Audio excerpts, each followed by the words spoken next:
ಏನು ಹೇಳ್ತಿದ್ಯಪ್ಪ ನೀನು? ಹೌದು ಮಗಳೇ,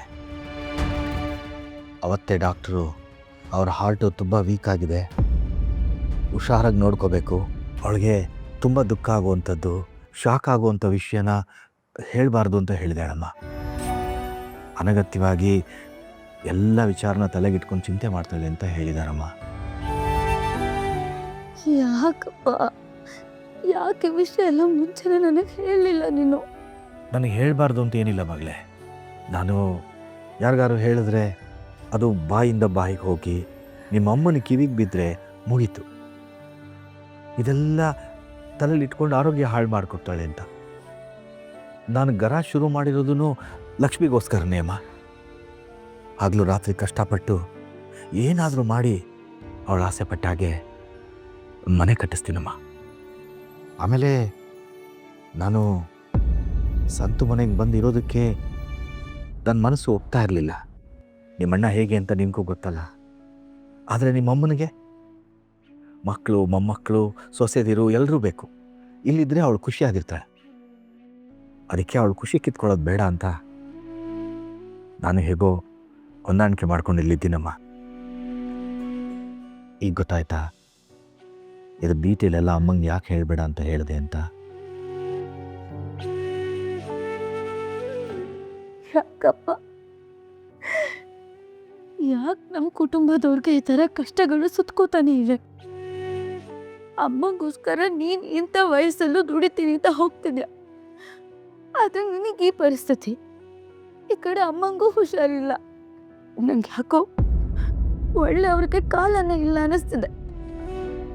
ಮಗಳೇ, ಯಾಕೆ ಹಂಗೆ ಅಂದ್ಕೊಳ್ತೀಯ? ಅಳಬೇಡ, ಅಳಬೇಡ. ಏನಾಗಿದೆ ನನಗೆ? ಕೈ ಅಷ್ಟೇ. ಯಾವುದೋ ದೊಡ್ಡದಾಗಿ ಆಗುವಂಥ ಅವಘಡ ಸಣ್ಣದಾಗಿ ಹೋಗಿದೆ ಅಂತ ಅನ್ಕೋಬೇಡ. ಏನಾಗಲ್ಲ, ಆಯಿತಾ? ನೀವೆಲ್ಲ ಇದ್ದೀರಲ್ಲ. ನಡೆ ಮುಂದೆ, ನಡೆ ಮುಂದೆ, ನುಗ್ಗಿ ನಡೆ ಮುಂದೆ ಅಂತ ಹೋಗ್ತಾ ಇರಬೇಕು. ಆ ಭಗವಂತ ದಾರಿ ತೋರಿಸ್ತಾ ಇರ್ತಾನೆ.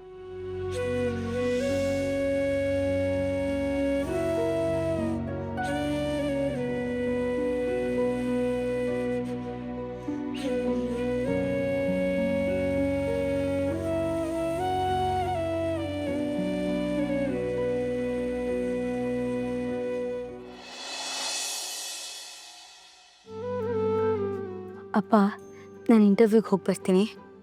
ಜಾನು, ಯಾಕೆ ಮಗಳೇ ಇಷ್ಟು ಬೇಗ ಕೆಲಸ ಇಲ್ಲ?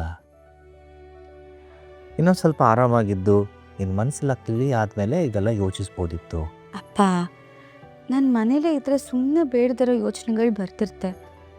ಅಟ್ಲೀಸ್ಟ್ ಒಂದು ಕೆಲಸ ಅಂತ ಇದ್ದರೆ ಜಾಗನೂ ಬದಲಾಗುತ್ತೆ, ಮನಸ್ಸು ಬದಲಾಗುತ್ತೆ.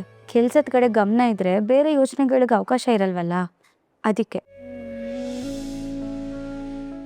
ಜಾನು, ನೀನು ಕೆಲ್ಸಕ್ಕೆ ಹೋಗಲೇಬೇಕೇನಮ್ಮ? ಅಲ್ಲ, ನೀನು ನೋಡ್ಕೊಳ್ಳೋಕ್ಕೆ ನಾವೆಲ್ಲ ಇಲ್ವೇನೋ? ಹ್ಞೂ ಅಮ್ಮ, ನೋಡ್ಕೋತಿದ್ದೀರಾ. ನೀನು ನೋಡ್ಕೋತಿಲ್ಲ ಅಂತ ಯಾರು ಹೇಳಿದ್ರೀಗ? ನಾನಿವಾಗ ಹೊಸ ಪ್ರಪಂಚಕ್ಕೆ ಕಾಲಿಡಬೇಕು ಅಂದರೆ ಅದು ಕೆಲಸದ ಮೂಲಕನೇ ಶುರು ಆಗಬೇಕಮ್ಮ. ನನಗೆ ಹೇಗೆ ಬೇಕೋ ನಾನು ಹಾಗೆ ಬದುಕಬೇಕು ಅಂದರೆ ಈಗ ಕೆಲಸದ ಅವಶ್ಯಕತೆ ತುಂಬ ಇದೆ ಅಮ್ಮ. ಆದರೂ ಇನ್ನೊಂದು ಸಲ ಯೋಚನೆ ಮಾಡಿ ನೋಡಮ್ಮ. ನೀನು ಹೊರಗಡೆ ಹೋಗಿ ದುಡಿಯೋದು ನನಗಿಷ್ಟ ಇಲ್ಲ. ಅಮ್ಮ, ಅವಳು ಅಷ್ಟೊಂದು ಆಸೆ ಪಟ್ಟು ಕೆಲಸಕ್ಕೆ ಹೋಗ್ತೀನಿ ಅಂತ ಹೇಳ್ತಿದ್ದಾಳೆ, ನೀನು ಯಾಕೆ ಬೇಡ ಅಂತಿದ್ಯಾ? ಅವಳು ಹೊರಗಡೆ ಹೋದರೆ ತಾನೆ ಅವಳು ಮೈಂಡ್ ಫ್ರೀ ಆಗೋದು. ಈಗ ನಡೆದಿರೋದನ್ನೆಲ್ಲ ಮರೆಯೋದಕ್ಕಾಗೋದು. ಹಾಗಲ್ಲ ಕಣೋ, ಇಂಥ ಪರಿಸ್ಥಿತಿಲಿ ಅವಳನ್ನು ಹೇಗೆ ಕಳಿಸೋದು? ಅದು ಅಲ್ಲದೆ ಆ ದುಷ್ಟ ಏನೇನು ಪ್ಲ್ಯಾನ್ ಮಾಡ್ಕೊಂಡಿದ್ದಾನೋ ಏನೋ. ಇವಳಿಗೇನಾದರೂ ತೊಂದರೆ ಮಾಡಿದ್ರೆ ನಂಗೆ ಸಹಿಸೋಕ್ಕಾಗತ್ತಾ? ಅಮ್ಮ, ಒಂದು ಸಲ ಮಧ್ಯರಾತ್ರಿ ಹೊರಗಡೆ ಹೋಗಿ ನೋಡು. ಹಗಲಲ್ಲೂ ಅಷ್ಟು ಜನ ಓಡಾಡಲ್ಲ, ರಾತ್ರಿ ಅಷ್ಟು ಜನ ಓಡಾಡ್ತಾರೆ. ಹಗಲು ರಾತ್ರಿನ ಒಂದು ಗೊತ್ತಾಗಲ್ಲ. ಈಗೆಲ್ಲ ಗಂಡಸರಿಗಿಂತ ಹೆಣ್ಣುಮಕ್ಕಳೇ ಎಲ್ಲದರಲ್ಲೂ ಮುಂದು. ಅವರಿಗೆ ಅವಕಾಶಗಳು ಜಾಸ್ತಿ ಇದೆ. ಇವಳು ಕೆಲಸ ಮಾಡ್ತೀನಿ ಅಂತ ಹೇಳ್ತಿದ್ದಾಳೆ, ನೀವ್ಯಾಕೆ ಬೇಡ ಅಂತಿದ್ದೀರಾ? ಅವಳು ಕೆಲಸ ಮಾಡಿದ್ರೆ ತಾನೇ ಅವಳು ಕಾಲ ಮೇಲೆ ನಿಂತ್ಕೊಳ್ಳೋದಕ್ಕಾಗೋದು. ಏನ್ರಿ, ಜಾನು ಒಬ್ಬಳನ್ನ ಸಾಕಾಗದಿರೋಂಥ ಪರಿಸ್ಥಿತಿ ನಮಗೇನಿದೆ ಹೇಳಿ? ನನಗೆ ಗೊತ್ತು ನೀವು ಹೀಗೆಲ್ಲ ಯಾಕೆ ಮಾತಾಡ್ತಿದ್ದೀರಾ ಅಂತ. ಜಾನುನು ಹೊರಗಡೆ ಹೋಗಿ 4 ಕಾಸು ಸಂಪಾದನೆ ಮಾಡಿ ನಿಮ್ಮ ಕೈಗೆ ಅವಳು ಶೇರನ್ನು ಕೊಡಲಿ ಅಂತ ತಾನೇ ನೀವು ಹೀಗೆಲ್ಲ ಮಾತಾಡ್ತಿರೋದು. ಏನು ಮಾತಾಡ್ತಿದ್ಯಾ ನೀನು? ಅಣ್ಣನಾಗಿ ತಂಗಿ ಹತ್ರ ದುಡ್ಡು ತೊಗೊಳೋದಕ್ಕಾಗತ್ತಾ? ಅವಳ ದುಡ್ಡು ನನಗೆ ಬೇಕಾಗಿಲ್ಲ. ಅವಳ ಜೀವನದಲ್ಲಿ ಆಗಿರೋದನ್ನೆಲ್ಲ ಮರೆತು ಖುಷಿಯಾಗಿ ಎಲ್ಲರನ್ನ ನಗಿಸ್ತಾ ಇರಿ ಅನ್ನೋದೇ ನನ್ನ ಆಸೆ. ಅಣ್ಣ, ನಿನ್ನ ಆಸೆನೂ ನಾನು ಈಡೇರಿಸ್ತೀನಿ.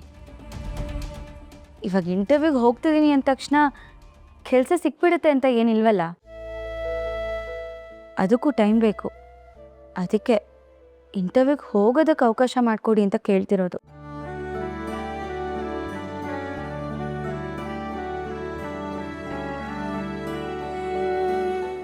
ಜಾನು, ನಿನ್ನ ಮನಸ್ಸು ಖುಷಿ ಸಿಗುತ್ತೆ ಅಂದರೆ ನೀ ಹೋಗ್ಬಮ್ಮ. ಒಳ್ಳೇದಾಗಲಿ. ಥ್ಯಾಂಕ್ಸ್.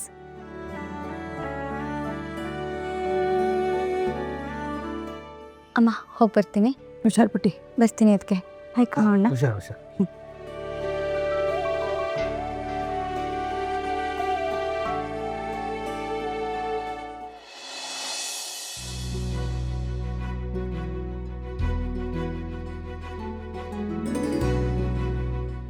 ಚೆಲ್ವಿ, ಅರ್ಜುನ, ಎಲ್ಗೋ ಹೊರಟಿದ್ದೀರಾ?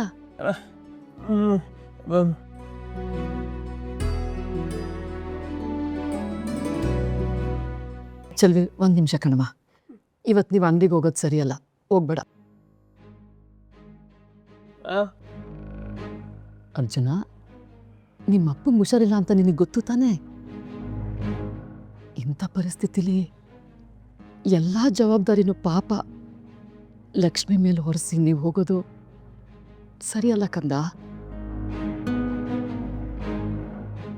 ಗಂಡು ಮಗನಾಗಿ ನೀನು ಅವ್ರ ಜೊತೆಗಿದ್ದವ್ರನ್ನ ನೋಡ್ಕೋಬೇಕಲ್ವಾ? ಈಗ ಹೆಂಗಸ್ರಿಗೆ ಏನಾದರೂ ಆಗಿದ್ದಿದ್ರೆ ಅವ್ರನ್ನ ನೋಡ್ಕೊಳ್ಳೋಕ್ಕೆ ಚೆಲ್ವಿನೋ, ನಾನು, ಜಾನುನೋ, ವೀಣನೋ ಇದ್ದೀವಿ. ನಿಮ್ಮಪ್ಪಂಗೆ ಹಿಂಗಾಗಿರೋದ್ರಿಂದ ಗಂಡು ಮಗನಾಗಿ ನೀನು ಜೊತೆಗಿರ್ಬೇಕು ಕಂದ. ಅವ್ರ ಕೈ ಏಟಾಗಿದೆ ಅಲ್ವಾ? ಅವ್ರಿಗೆ ಸ್ನಾನ ಮಾಡಿಸೋದು, ಊಟ ಮಾಡಿಸೋದು ಎಲ್ಲ ಮಗನಾಗಿ ನೀನು ಮಾಡಬೇಕು ಕಂದ.